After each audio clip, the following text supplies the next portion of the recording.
Hi, this is Jean, and today I'm going to tell you about my journey with Target Test Prep, going from 545 to 685.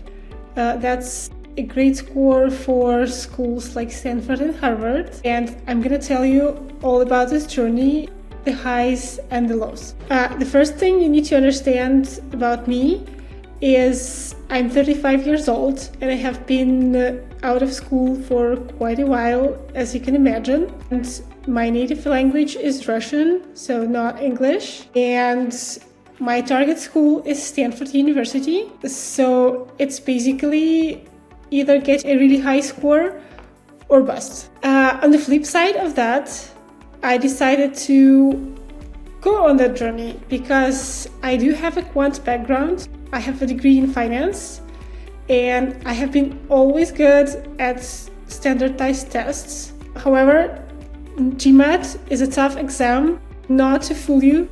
Even if you do have a quant background, even if you have always been good with standardized testing, even if everything is in your advantage, you will still need to work a lot. And this is what you should know about it. So right now I'm going to tell you how I got an improvement of 140 points. So TTP has delivered on the 130 points plus. Thank you very much. But it took me about 11 months in total from the day I started kind of prepping for GMAT to the day I have received my grade score. The first couple of months were really a little bit wasted going through the official guides on the basics of math, going through some practice problems on the GMAT website.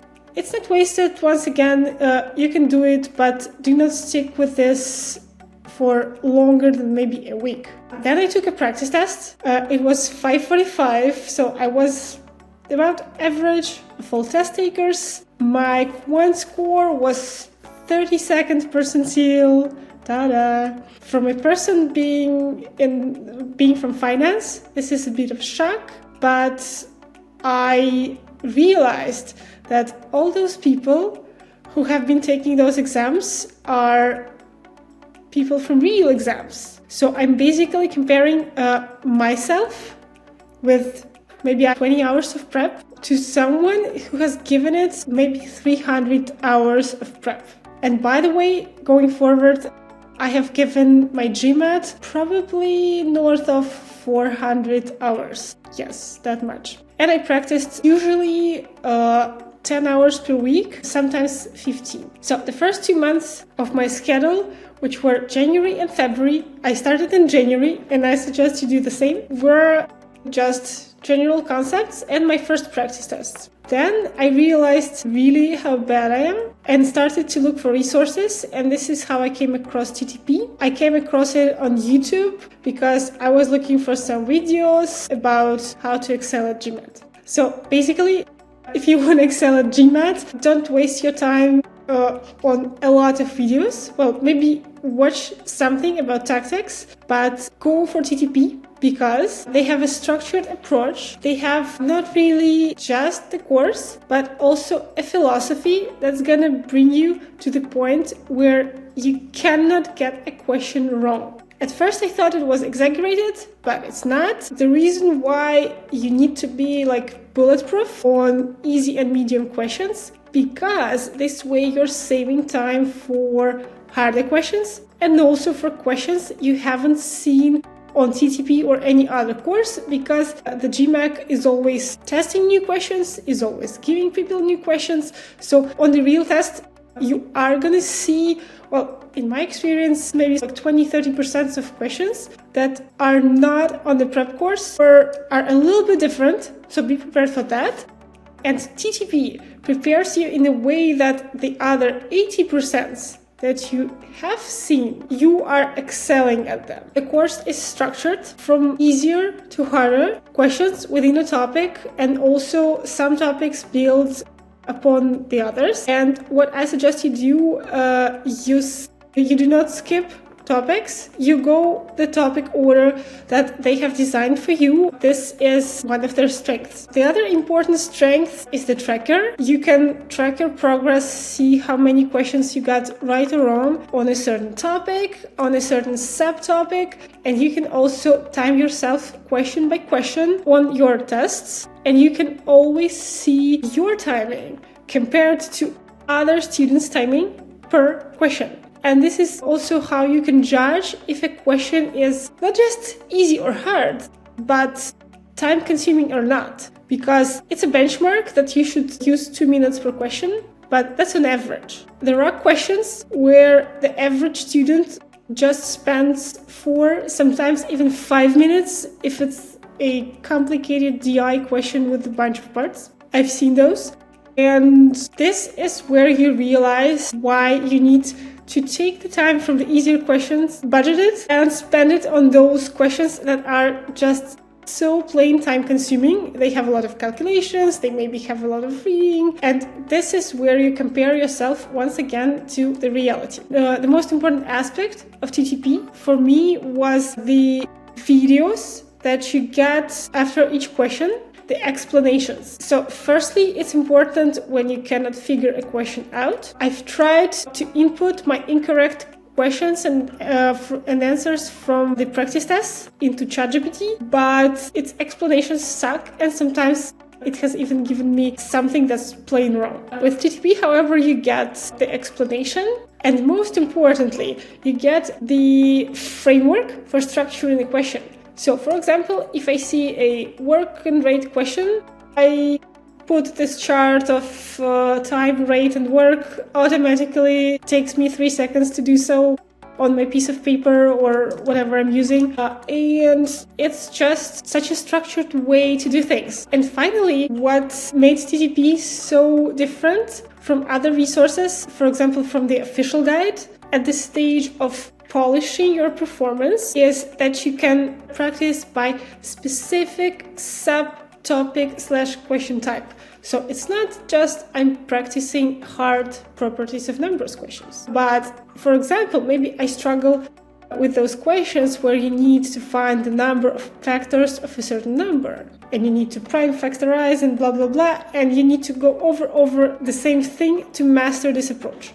Or you're going through, say, those questions where you need to find the number of trailing zeros or number of digit units in a number. So when you know how to do it, you do it super quickly, you budget time. But if you don't, you just use TTP, you go into that topic and you practice that particular topic, not just the entire quant and not just even the entire properties of numbers. So going back to my schedule, it took me approximately 4 months to master the entire TTP course. At first, I tried to do everything at the same time, skip over to the data insights because it's the most complicated topic. But once again, don't do this, go topic by topic, understand how many hours you can allocate. But if you're allocating 10 to 15 hours per week, you should be good with the main course in 3-4 months. Then I started the very important phase of practice tests. This is where you basically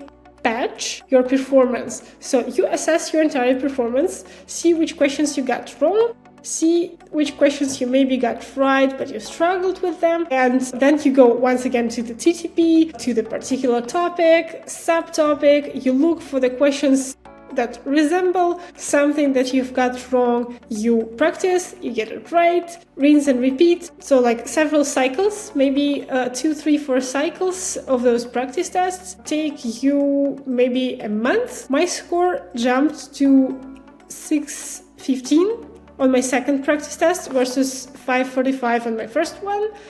Better, but still not great. And I continuously improved to 685 with these continuous cycles of practice tests in 1 month. And basically, this is where I should have taken my first real test, but once I was super confident that maybe I could go even higher, and then some life got in the way, so I basically stopped for approximately a month, completely with my GMAT studies. And then, guess what? I had to start my studies, or rather getting into top shape of GMAT.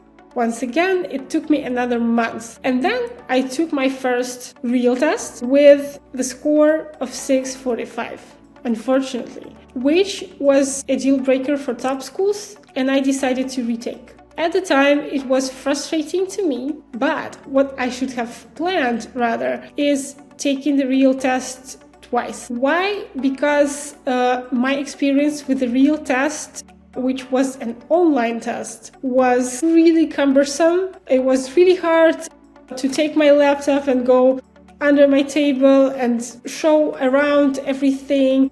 I was also stressed because a neighbor went outside and started talking on the phone outside of my apartment when I was doing my verbal, and my proctor asked, "What the hell is this?" I apologized and explained.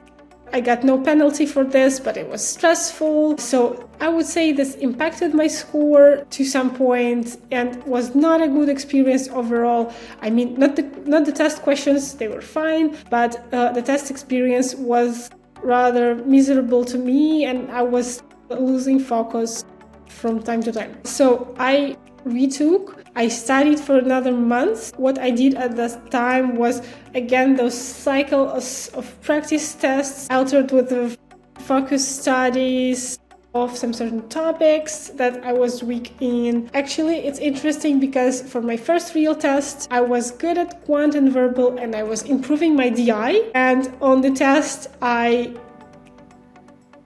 struggled on the verbal. It felt like my math sharpness was off. So for my second attempt, I was really prepping up my quant, which went, I believe, from 57th percentile to 90 something percentile. So I clearly did well on that part. My verbal and DI were a little bit lower in my second attempt, but still quite good. 80 something, 90 something percentile. This stage of final preparation is also important because it's getting your three parts together, and it's really important to hold them all together, and while you're improving one, as I improved the DI, not to tank the other two parts. Okay, so to recap, it took me 11 months in total, from January to late November. How I would have budgeted my time to make it better: I would still budget around 6 to 8 months for your test prep, where 3 to 4 months would be allocated to the actual TTP course, just going through the chapters.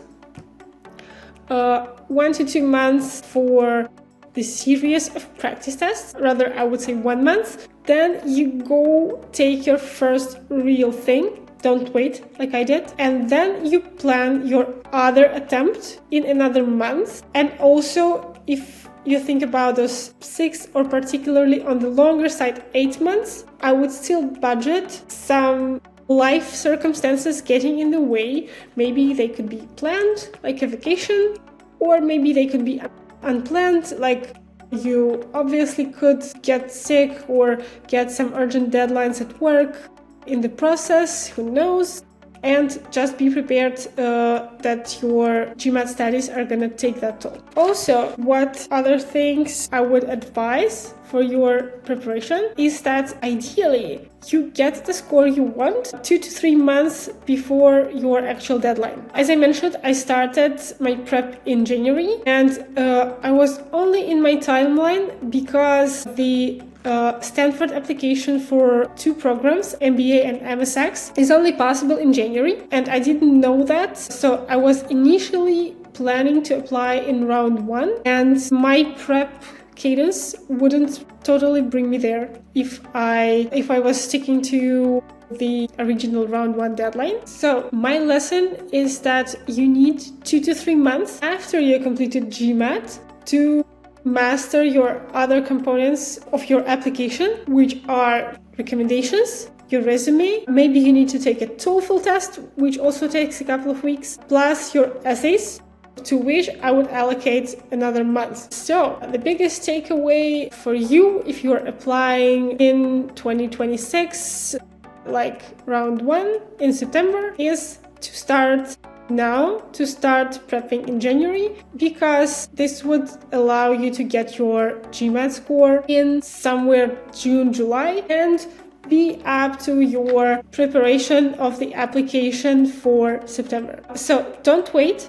Use TTP, because I don't know how about other resources, but with the official prep, you are just gonna be losing precious time for this less structured and lesser paced material than the TTP. So this was my experience of going from 545 to 685, applying to Stanford in a week. Fingers crossed. And I'm rooting for you here as well, and would love to see you, whoever is watching, succeed on the GMAT and in your application to business school.